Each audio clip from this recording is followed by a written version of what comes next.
Hello नमस्कार साथियों, स्वागत है आप सभी का संडे स्टडी पॉइंट पे। आज का जो टॉपिक आपके लिए यूजीसी नेट 11 सेट परीक्षा 2021 के लिए जनरल पेपर 1 अनिवार्य के लिए ये शिक्षण एवं शोध अभ्यर्थी संबंधित महत्वपूर्ण प्रश्न है। तो वीडियो को लाइक और शेयर जरूर कर दीजिए और चैनल पर नए हैं, चैनल को अभी तक आपने हमारे सब्सक्राइब नहीं किया तो जल्दी से कर लीजिएगा। तो चलिए साथियों चलते हैं आज के हमारे पहले प्रश्न पर। ये हमारा सेट नंबर 133 है। इससे पहले हमारे 132 सेट अपलोड हो चुके हैं। यदि भी नहीं देखें तो आप उन्हें भी देख सकते हैं, जिसका लिंक आपको नीचे डिस्क्रिप्शन मिल जाएगा। इसके अलावा आपको पेपर सेकंड हिंदी की वीडियोज मिल जाएंगी। तो साथियों आज का जो हमारा पहला प्रश्न है वह फाइल जिसमें रेडीमेड स्टाइल्स होते हैं जिनका प्रयोग प्रेजेंटेशन के लिए किया जाता है खालिस्तान कहलाती है, विजार्ड, डिजाइन, ऑटो स्टाइल या टेम्पलेट। इसका सही आंसर क्या रहेगा? वह फाइल जिसमें रेडीमेड स्टाइल्स होते हैं जिनका प्रयोग प्रेजेंटेशन के लिए किया जाता है वे क्या कहलाती हैं? ये टेम्पलेट कहलाती हैं। ऑप्शन नंबर डी जो हमारा सही आंसर हो जाएगा। टेम्पलेट एक फाइल है जिसमें रेडीमेड स्टाइल्स होते हैं जिसे प्रेजेंटेशन के लिए प्रयोग किया जाता है। यह एक ब्लैक फॉर्म है जो उसमें विद्यमान फील्ड्स, उनके लोकेशंस और लेंथ दर्शाता है। उदाहरण के लिए स्प्रेडशीट एप्लीकेशंस में टेम्पलेट एक स्प्रेडशीट है जिसमें सभी सेलों को परिभाषित किया गया है लेकिन डाटा एंटर नहीं किया गया है।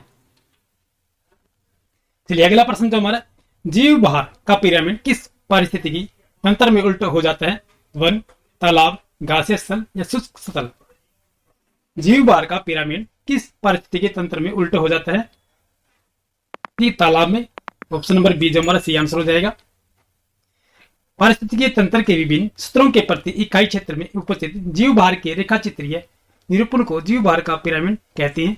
स्थलीय पारिस्थितिकीय तंत्र में जीव भार का पिरामिड सीधा होता है जबकि जलीय परिस्थिति तंत्र जैसे तालाब में जीव भार का पिरामिड उल्टा हो जाता है, अर्थात उल्टा होता है। चलिए साथियों अगला प्रश्न चलते हैं। गिर के शेरों को रखे जाने हेतु किस राष्ट्रीय पार्क अभयारण्य का चयन किया गया? पेंच, कान्हा, बांधवगढ़ या पालपुर कुन्नो। तो गिर के शेरों को रखे जाने हेतु किस राष्ट्रीय पार्क अभयारण्य का चयन किया गया है? देखिए पालपुर कुन्नो का। ऑप्शन नंबर डी जो हमारा सही आंसर हो जाएगा। श्योपुर मध्य प्रदेश जिले में पालपुर नामक स्थल पर अवस्थित कुन्नो वन्य जीव अभयारण्य का एशियाई शेरों के पुनर्वास स्थल के रूप में चयन किया गया है। शिकार के कारण विलुप्त होने से पूर्व 1873 में यहाँ एशियाई शेरों का बसाव था, इस कारण यह स्थल चुना गया है। मुक्साबाद परियोजना भारत के किस राज्य में स्थित है? मध्य प्रदेश, राजस्थान, गुजरात या पश्चिम बंगाल। इसका सही आंसर क्या आ जाएगा? ये पश्चिम बंगाल हो जाएगा हमारा। ऑप्शन नंबर डी जो सही आंसर हो जाएगा। मुक्साबाग परियोजना दार्जिलिंग के पास पश्चिम बंगाल में स्थित है जो 1992 में इसे राष्ट्रीय पार्क का दर्जा दिया गया था। याद रखिएगा मुक्साबाग जो परियोजना है ये दार्जिलिंग में है, सिक्किम में, ये पश्चिम बंगाल में आता है। चलिए साथियों अगला प्रश्न चलते हैं। निम्नलिखित युग्मों पर विचार कीजिए। संरक्षित क्षेत्र है जिसके लिए जाने जाते हैं ये भितरकनिका उड़ीसा, लवण जल मगर, मृसुलिया राष्ट्रीय उद्यान राजस्थान, महान भारतीय सारंग, एराविकुलम केरल, हिल्लूक, गिबन। उपरोक्त युग्मों में से कौन सा सही है? सम्मिलित कीजिएगा। नीचे कोटबा शब्द केवल एक, केवल एक, दो, केवल दो, केवल एक, दो, तीन। इसका सही आंसर हमारा ऑप्शन नंबर बी हो जाए, पहला और दूसरा है। भितरकनिका उड़ीसा ये लवण जल मगर से है। मृसुलिया राष्ट्रीय उद्यान राजस्थान ये महान भारतीय सारंग के लिए है। तो ऑप्शन नंबर बी जो हमारा सही आंसर हो जाए, पहला और दूसरा हो जाएगा।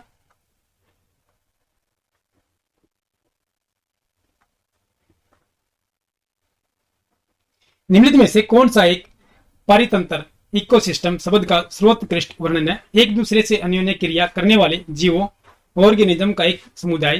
पृथ्वी का वह भाग जो सजीव जीवों लिविंग ऑर्गेनिज्म द्वारा अवस्थित है। जीवों ऑर्गेनिज्म का समुदाय और साथ ही वह पर्यावरण जिसमें वे रहते हैं। किसी भौगोलिक क्षेत्र के वनस्पति जात और प्राणी जात। इसका सही आंसर हमारा ऑप्शन नंबर सी हो जाएगा साथियों। जीवो ऑर्गेनिज्म का समुदाय और साथ ही वह पर्यावरण जिसमें वे रहते हैं, ये इकोसिस्टम का उदाहरण है। किसी क्षेत्र के सभी जीवधारी तथा वातावरण में उपस्थित अजैव घटक संयुक्त रूप से पारितंत्र का निर्माण करते हैं।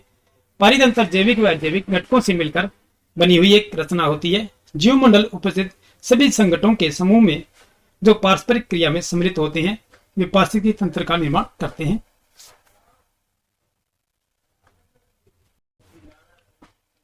निर्देश दिया गया है, प्रश्न संख्या 32 से 36 तक निम्नलिखित गंधांश को ज्ञानपूर्वक पढ़िए और नीचे दिए गए प्रश्नों के उत्तर दीजिए। विकास क्रम में पशुता हमारा जन्मसिद्ध अधिकार है और मनुष्यता हमारी युगांतर के अनुमत अध्यायवाद से सर्जित अमूल्य नीति है। इसी से हम अपने पूर्वज संपन्न के लिए, सामंजस्यपूर्ण आदर्श के लिए और उदक भावनाओं के लिए प्राण की बाजी लगाते रहे हैं। जब हमें ऐसा करने की शक्ति शेष नहीं रह जाती, तब हम एक मिथ्या दम के साथ पशुता की ओर लौट चलते हैं, क्योंकि वहां पहुंचने के लिए न किसी पराक्रम की आवश्यकता है और न साधन की। हम अपने शरीर को निश्चेष्ट छोड़कर हिमालय के शिखर से पाताल की गहराई तक सहज ही लुढ़कते चले आ सकते हैं, परंतु उस ऊंचाई के सहस्त्र अंशों तक पहुंचने में हमारे पांव कांपने लगेंगे, सांस फूलने लगेगी और आंखों के सामने अंधेरा छा जाएगा। क्वेश्चन दिया गया, प्रारंभ में मुद्रित अंश का आशय है कि मनुष्यता मनुष्य की अमूल्य निधि है। युग युगांतर की साधना से मनुष्य पशुता से ऊपर उठकर मनुष्यता के गुण प्राप्त कर सका है। जन्म से मनुष्य पशु और मनुष्य में कोई अंतर नहीं है। विकास क्रम का नतीजा है कि हम पशु से मनुष्य बन गए हैं। किसका युग युगांतर की साधना से मनुष्य पशुता से ऊपर उठकर मनुष्यता के गुण प्राप्त कर सका है। ऑप्शन नंबर बी जो हमारा सही आंसर हो जाएगा। मनुष्य पशुता की ओर कब लौटता है? जब वह मनुष्यता का आदर्श भूल जाता है, जब वह मिथ्या दम से भर जाता है, जब वह जीवन में सामंजस्य की स्थापना के लिए प्रयास छोड़ देता है, जब वह स्वप्न देखना बंद कर देता है।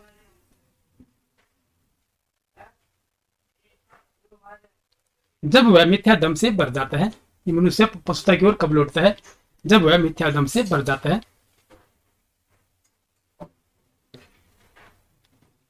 अंतिम वाक्य में जो मुद्रित है, लेखक कहना चाहता है कि मनुष्यता का अर्जन हिमालय पर चढ़ने जैसा कठिन है।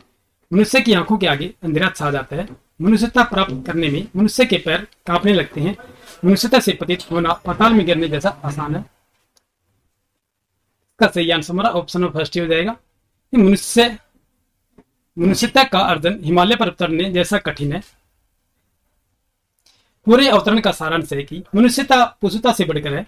मनुष्यता मनुष्य की साधना का प्रतीक है। अवनति की ओर जाना उन्नति की ओर जाने से आसान है। मनुष्य को चाहिए कि वह पशुता को पीछे छोड़कर मनुष्यता के लिए प्रयास करे।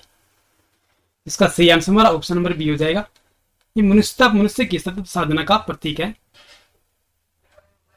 अवतरण का उपयुक्त शीर्षक होगा मनुष्य की प्राप्ति, पशुता बनाम मनुष्यता, मनुष्य का जन्म सिद्ध अधिकार, मानव जीवन का लक्ष्य है।